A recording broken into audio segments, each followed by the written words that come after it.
Hi, I'm Prinasa and you're watching Phenom Institute of Chemistry. How are you friends? So in last lecture of the equilibrium कुछ theories complete की थी. आज के lecture के अंदर हम complete कर रहे हैं about the electrolytes. हम start करेंगे electrolytes and acid base series. So let's start with the electrolytes.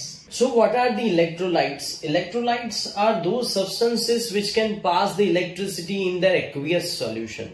As for example, if we consider the NaCl in aqueous form, if we pass the electricity from the solution, they can carry the electric current. तो Na plus and Cl minus electric current pass करना start कर देंगे, right? So electrolytes के basically दो parts हैं और इसके सामने दूसरे होते हैं non electrolytes. So non electrolytes उसके जैसा ही, but it will not pass the electricity from the solution. So electrolytes and non electrolytes, जैसे एग्जांपल कंसिडर करते हैं कि नॉन इलेक्ट्रोलाइट के केस के अंदर CH4 उसका एक्वेस सॉल्यूशन बना दे, then it will not pass the electricity. उसका रीजन क्या है? बिकॉज यहाँ पे आयोनाइजेशन नहीं हो रहा है. तो इनके अंदर आयोनाइजेशन होना ये बहुत जरूरी है. जैसे NaCl है तो NaCl सॉलिड फॉर्म में है. Now if we have dissolve in the aqueous solution, Na plus and Cl minus हो जाएगा. That is called ionisation. Formation of ions is called ionisation. So इस तरह से यहाँ पे आयोनाइजेशन हो जाता है. यहाँ पे आयोनाइजेशन पॉसिबल नहीं है. अगर आयोनाइजेशन पॉसिबल नहीं है, then they are called non electrolytes. Non electrolytes means which can not pass the electricity in the solution. Here they can pass the electricity in the solution. Now in the case of the electrolytes, we are having basically two parts. The first part is the strong electrolyte and second part is a weak electrolyte. Strong electrolytes and weak electrolytes का मतलब क्या है? Strong electrolytes का मतलब है कि जैसे ही आप वाटर के अंदर इसको डिसॉल्व करते हैं, तुरंत ही ये डिसोसिएट हो जाते हैं. डिसोसिएट होना मतलब जैसे कि NaCl है. सो NaCl जैसे ही मैं वाटर के अंदर सॉलिड फॉर्म में इसको डालता हूं, सॉलिड से ये वाटर के अंदर जैसे ही जाते हैं, तुरंत ही readily Na plus and Cl minus and 100% dissociation आपको मिलेगा. 100% डिसोसिएशन. वैसे ही KCl है. सो KCl को जैसे ही वाटर के अंदर डालते हैं, Na प्लस की जैसे ही वे K plus and Cl minus बना देंगे. Aqueous forms. But weak electrolyte are दो सब्सटेंसेस के इसको वाटर के अंदर डालते हैं तो भी 100% आयोनाइजेशन हमको नहीं मिलता. बेस्ट एग्जांपल है HAC. बहुत ही इंपॉर्टेंट बात मैं आपको बता रहा हूं कि HAC का मतलब क्या है. HAC का मतलब है एसिटिक एसिड. HAC से रिप्रेजेंट करते हैं इसको. HAC का मतलब है एसिटिक एसिड. CH3COOH. अब CH3COOH को वाटर के अंदर जैसे ही डालते हैं, CH3COO माइनस मिलेंगे, एक्वियस. H प्लस मिलेगा, एक्वियस. साथ ही में CH3COOH भी मिलेगा. इसका मतलब क्या? इसका मतलब ये है कि हमने ये 100% भले ही लिया है, लेकिन ये 50% मिला, लेकिन ये 50% अनआयोनाइज्ड मिला. अनआयोनाइज्ड का मतलब क्या है? इसका फर्दर डिसोसिएशन अभी बाकी है.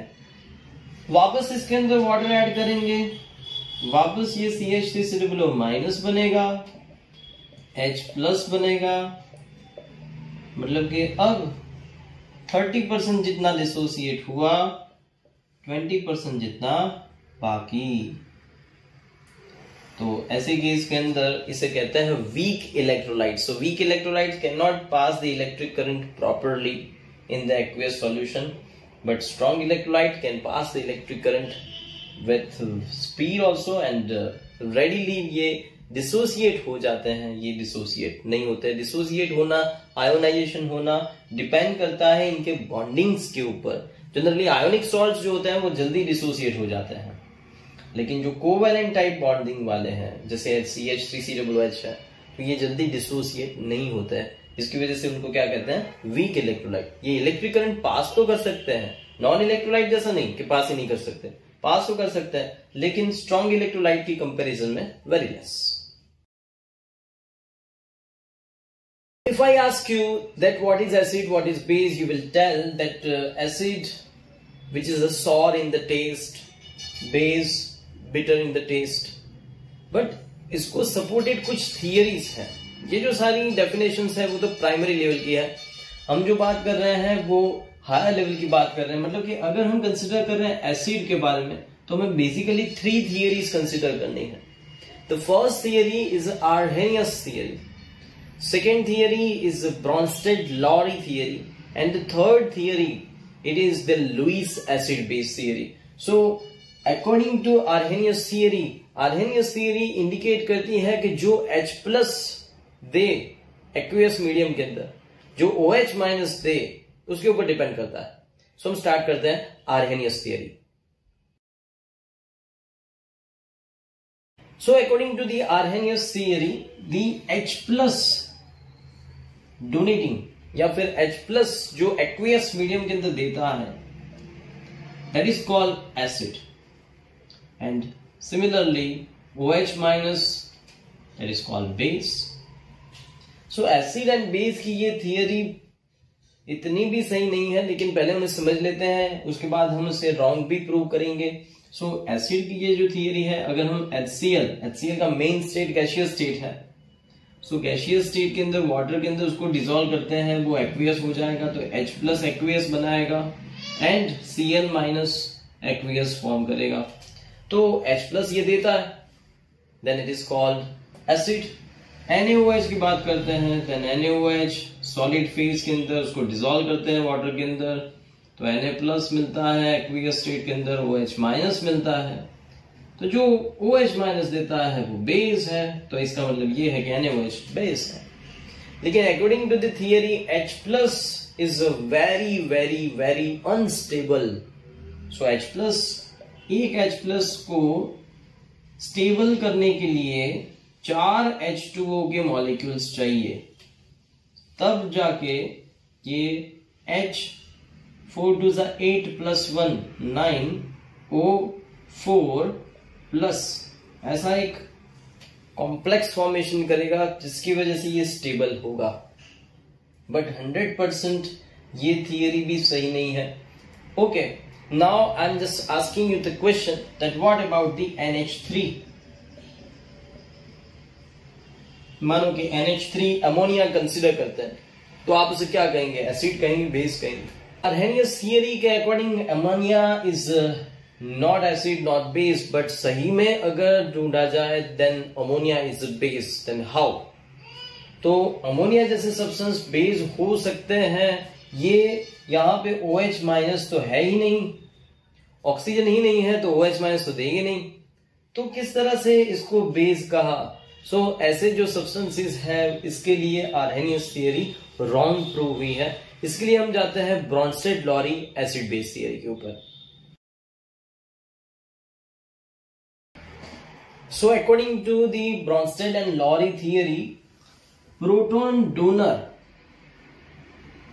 is the acid, proton acceptor is the base। ये उसका बेसिक नॉलेज है, अगर आपने इतना याद कर लिया आपको ये थियरी तुरंत ही आ जाएगी, ठीक है। So according to this theory हमारा प्रॉब्लम ये था कि NH3 बेस है या एसिड है वो प्रूव करना है। तो हम क्या करते हैं, हम यहां पे लिखते हैं इसके अकॉर्डिंग एसिड जो है वो बेस के साथ रिएक्शन करेगा।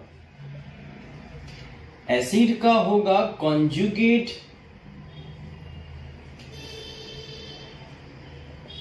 कॉन्जुगेट बेस, और बेस का क्या हो जाएगा? Conjugate acid. अब ये किस तरह से बनाना है मैं आपको सिखाता हूं, लेकिन पहले आप ये समझिए कि NH3 के बारे में क्या क्वेश्चन है। NH3 इज अ बेस, तो इसका हमेशा H2O के साथ रिएक्शन करवाना है। H2O के साथ जैसे रिएक्शन करवाते हैं, NH3 जो है वो H2O के अंदर से H+ गेन कर लेता है। H2O के पास से NH3 H+ गेन कर लेता है। जैसे ही ये H+ गेन कर लेगा, इसका कन्वर्जन किस में हो जाएगा? इसका कन्वर्जन हो जाएगा NH4+। तो H2O के अंदर से क्या मिलेगा? OH-। OH- को हम कहेंगे कॉन्जुगेट बेस, और इसको हम कहेंगे कॉन्जुगेट एसिड। कॉन्जुगेट एसिड मैंने क्या बताया, कॉन्जुगेट एसिड किसका होगा, बेस का। सो इस हिसाब से NH3 बेस है एंड H2O एसिड है। वैसे ही एक और एग्जांपल देते हैं, जैसे CH3COOH एसिटिक एसिड, उसके अंदर H2O के साथ इसका रिएक्शन करते हैं, तो यहां से H+ निकलेगा और यहां पे डोनेट करेगा।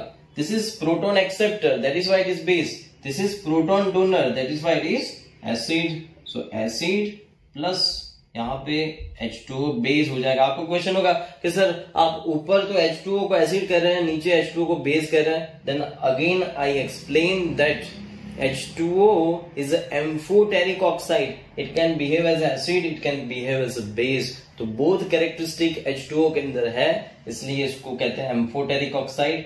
वो सामने वाले के ऊपर डिपेंड करता है, अगर सामने वाला एसिड होगा तो खुद बेस हो जाएगा, सामने वाला बेस होगा तो खुद एसिड हो जाएगा। सो इस हिसाब से H+ यहां से यहां पे आपने डोनेट किया तो आंसर क्या आना है, CH3COO माइनस हो जाएगा एंड यहाँ पे H3O+ हो जाएगा। सो it is conjugate acid conjugate base। so conjugate base किसका होगा, एसिड का। conjugate acid किसका होगा, बेस का।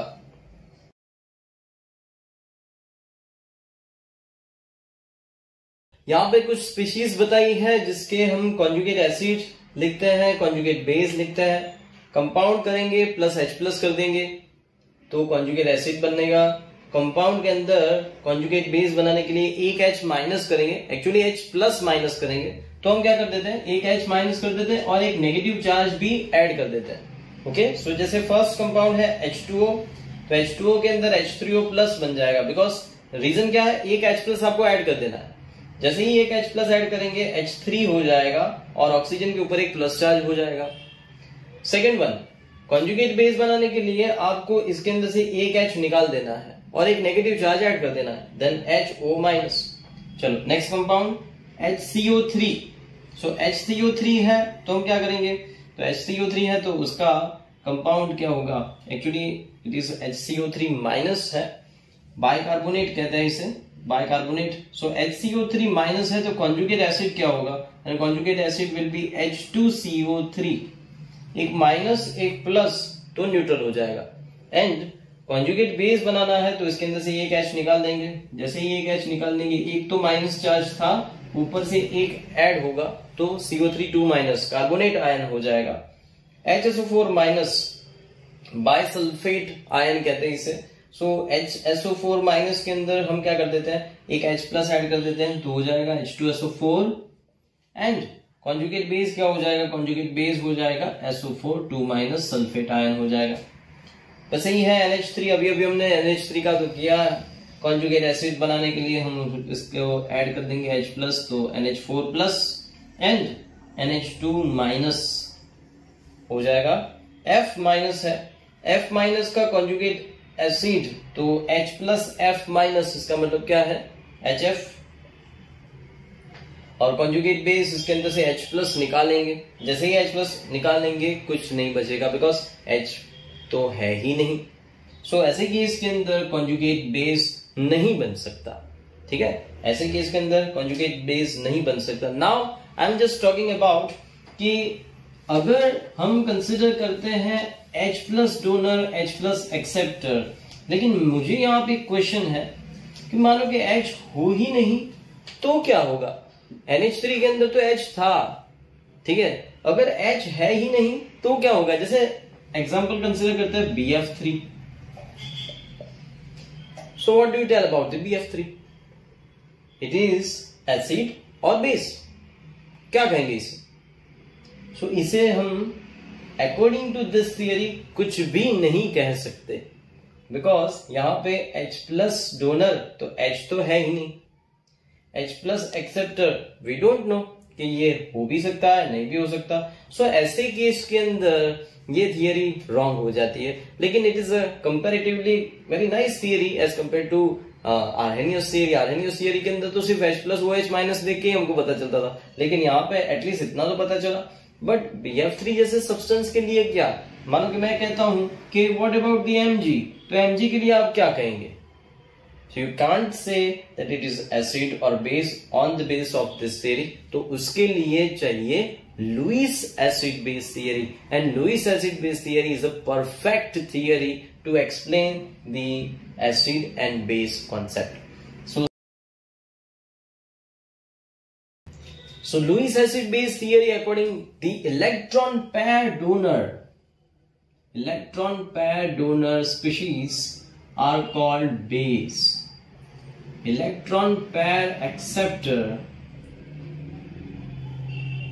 is called acid. ये बहुत ही इंपॉर्टेंट थियरी है, इसको आप हमेशा याद रखिए. ये कोई भी केस के अंदर रॉन्ग थियरी नहीं है. जैसे अभी मैंने एग्जांपल किया with BF3, what do you say about the BF3 and what do you say about the NH3.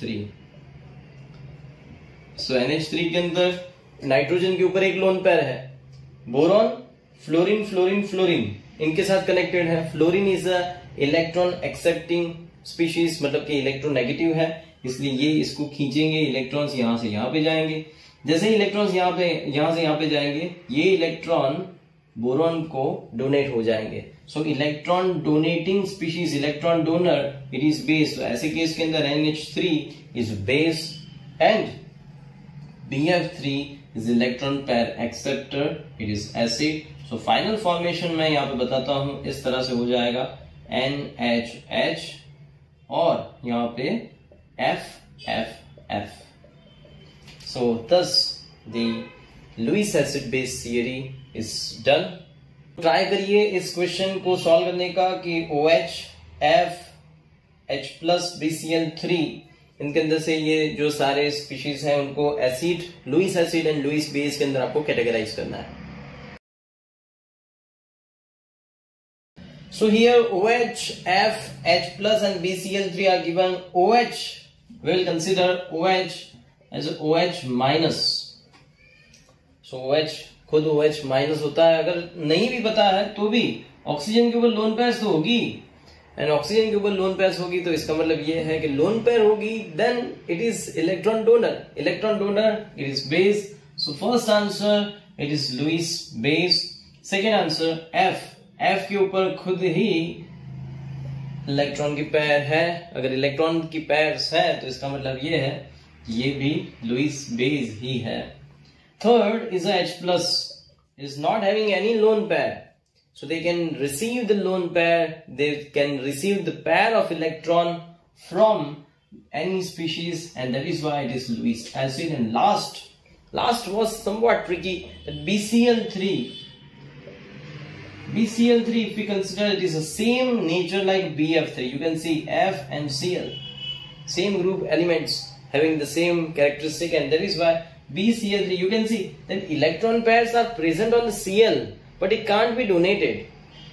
We have to focus on the central atom, which is boron, and boron is not having any electron pair. They can accept the electron pairs from NH3 like species, and that is why it is Lewis acid.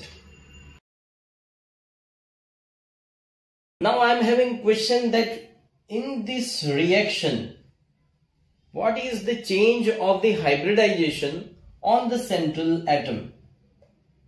It means that यहाँ पे आपको nitrogen का hybridisation change बताना है, boron का hybridisation का change बताना है. Try this. सो हाइब्रिडाइजेशन की जैसे ही बात आती है, हाइब्रिडाइजेशन हम किस तरह से चेक करते हैं, तो हाइब्रिडाइजेशन हम लोन पेयर को गिन के चेक करते हैं. और हमेशा मैं कहता हूं कि अगर 4 लाइंस है तो हाइब्रिडाइजेशन इज sp3, एक sp, एक s के लिए और 3 लाइंस p के लिए. ओके, सो यहां पे हम चेक करते हैं NH3 molecule. It is just like H and lone pair को हम E से बताते हैं. सो नाइट्रोजन के आसपास कितनी लाइंस है? Then 1 2 3 4 lines. तो नाइट्रोजन का इस केस के अंदर हाइब्रिडाइजेशन क्या है? sp3. Now after formation of bond you can check 1 2 3 4. तो 4 लाइंस का 4 लाइंस के अंदर ही कन्वर्जन हुआ. तो इसका मतलब क्या है? हाइब्रिडाइजेशन sp3 से sp3 में कन्वर्ट हुआ। हाइब्रिडाइजेशन का चेंज समझा? नाइट्रोजन का sp3 से sp3 में ही कन्वर्जन हुआ।